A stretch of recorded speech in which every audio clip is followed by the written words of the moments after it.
Yoho, apa kabar nakama semuanya? Semoga nakama baik-baik saja. One Piece, pria dengan luka bakar adalah kunci terakhir bagi para bajak laut untuk menuju Laftel. Karena pria itu adalah orang yang memiliki rod poneglyph terakhir. Semua orang mempertanyakan siapakah sosok pria dengan luka bakar itu. Namun kami sepertinya sudah mengetahui. Kami sepertinya berhasil memecahkan sosok sebenarnya dari pria dengan luka bakar. Baiklah, tanpa basa-basi lagi, langsung saja, mari kita mulai. Keberadaan awal rod poneglyph.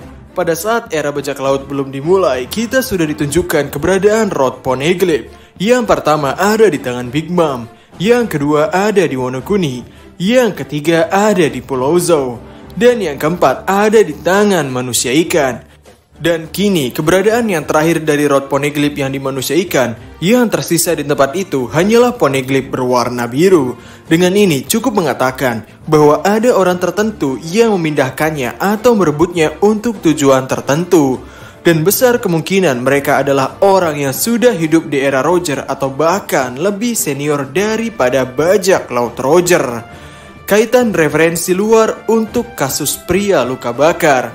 Bukan hal yang umum jika Eiichiro Oda seringkali menggunakan kisah yang ada di dunia nyata atau pengetahuan di dunia nyata untuk dimasukkan ke dalam cerita miliknya.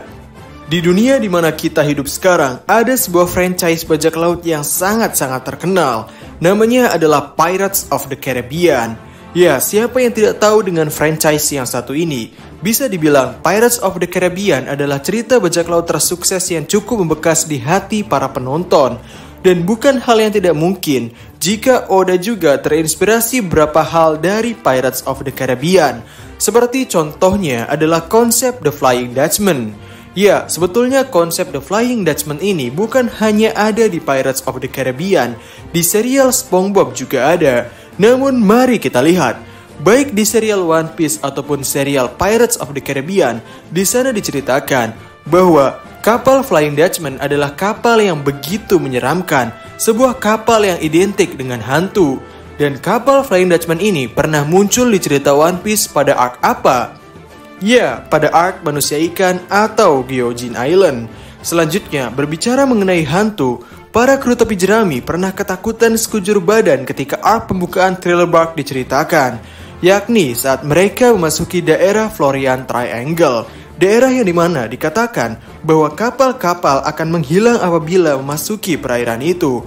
Dan diceritakan juga tidak sedikit kapal yang hancur ketika memasukinya. Dan di sana kita diilustrasikan kapal yang hanyut karena pusaran air.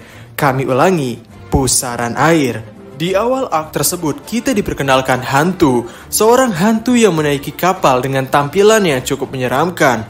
Sosok itu adalah Brook. Brook adalah bagian dari Rumbar Pirates, di mana diceritakan di 52 tahun yang lalu dari timeline yang sekarang, Kapten Yorkie dan beberapa anak buah Rumbar Pirate tertular penyakit yang tak tersembuhkan. Dalam upaya untuk menyelamatkan kru, Yorkie memutuskan untuk mengambil dirinya dan anggota lain yang terinfeksi dan melarikan diri dari Grand Line melalui Calm Belt, sementara yang lain melanjutkan perjalanan dengan kapal yang baru. Yap, saat itu mereka yang sembuh dan tertular penyakit dipisahkan. Yang tertular penyakit pergi menaiki kapal mencari cara untuk menyembuhkan diri ke suatu tempat. Sosok asli pria dengan luka bakar. Mungkin bagi kita para pembaca One Piece yang hadir di Indonesia, menyebut sosok yang disebutkan oleh Kid pada One Piece chapter 1056 sebagai dalam tanda kutip pria dengan luka bakar. Yang memang itu adalah terjemahan dari bahasa Jepang yang bertuliskan Hinokizu, di mana hi di sana adalah artinya api dan kizu di situ berarti luka, yang mana artinya adalah luka bakar. Kanjinya itu bertuliskan seperti ini. Dan tenang saja jika nakama tidak bisa membaca kanji, dalam manga bahasa Jepang disediakan furigana, biasanya bertuliskan katakana. Ada juga kasus yang bertuliskan hiragana, namun di sini bertuliskan katakana. Tulisannya seperti ini. Yap, katakana ini dibaca Hinokizu. Oke, pada One Piece chapter 1081, ketika para bajak laut ompong sedang rumpi, Luffy berkata bahwa dikatakan bahwa pria itu menaiki kapal hitam pekat, dan apabila kapal itu didekati, mereka akan tenggelam karena pusaran air. Mungkin dia adalah pemakan buah setan. Begitulah pernyataan dan asumsi dari Luffy. Berbicara mengenai pusaran air, dari yang kita ketahui, kemampuan yang paling mungkin membuat pusaran air adalah siapa? Ya, manusia ikan. Lagi-lagi manusia ikan. Jadi apakah itu artinya orang dengan pria luka bakar adalah manusia ikan? Bukan. Pria dengan luka bakar itu adalah Kapten Yorki. Pria yang memiliki penyakit yang tidak bisa disembuhkan di masa lalu itu berkemungkinan berhasil sembuh dan akan memenuhi janjinya untuk bertemu dengan Labun atau para krunya.